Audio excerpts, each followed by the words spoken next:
most important paper in the world is a glorified UN press release. The funny aspects are here, it's sarcastic, some great historical references. When your attempt at recreating the Congress of Vienna with a third-rate cast of extras turns into a shambles, when the data with which you have tried to terrify the world is daily exposed as ever more phony, when the blatant greed and self-interest of the participants has become obvious to all beholders, when those pesky polar bears just keep increasing and multiplying, what do you do? What do you do?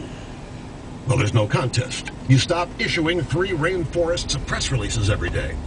You change the heading to James Bond style, do not distribute and leak a single copy. In the knowledge that human nature's programmed to interest itself in anything it imagines it is not supposed to see, whereas it would bin the same document unread if it were distributed openly. After that, get some unbiased neutral observers, such as the executive director of Greenpeace, to say, this house is there here, honey. Important piece of paper in the world. Is it expensive here? The response of all says from the low 200s to 200,000. It was worth a try. Everybody loves a trier, and the climate alarmists no longer are in a position to all of them look and the choose same, their though. tactics.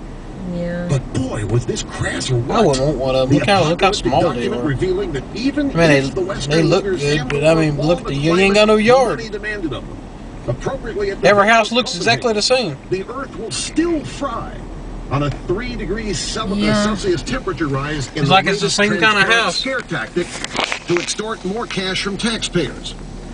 The danger of this ploy, of course, is that people might say, if we're going to be char-grilled anyway, what's the point of handing over billions? Better to get some serious, conspicuous consumption in there before the ski slopes turn into saunas. The single most important piece of paper in the world comes presumably from an authoritative and totally neutral source. Yes, of course, it's from the UN Framework Committee on Climate Change that's running this summit. Some people might be small-minded enough to suggest this paper has as much authority as a leaked document from number 10 Downing revealing that life would be hell under the Tories. This week has been truly historic. It has marked the beginning of the landslide that is collapsing the whole man-made global warming imposture. The pseudoscience of global warming is a global laughingstock. Copenhagen is a farce in the warmest camp.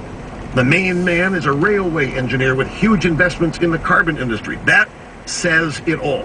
And then the last paragraph, if there were not $45 trillion of Western citizens' money at stake, this would be the funniest moment in world history. And the Chicons have snubbed Obama. Why would, ask yourself this, why would the Chicons support President Clinton, Obama, in Copenhagen? Why would they? He's promising to spend more money that we don't have. They have already lectured him about it. This is from Ed Morrissey, Hot Air.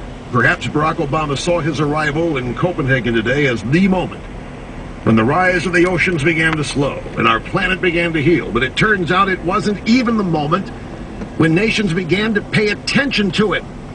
When Obama trotted out his familiar exhortation that the time for talk is over, the Chinese apparently took him at his word.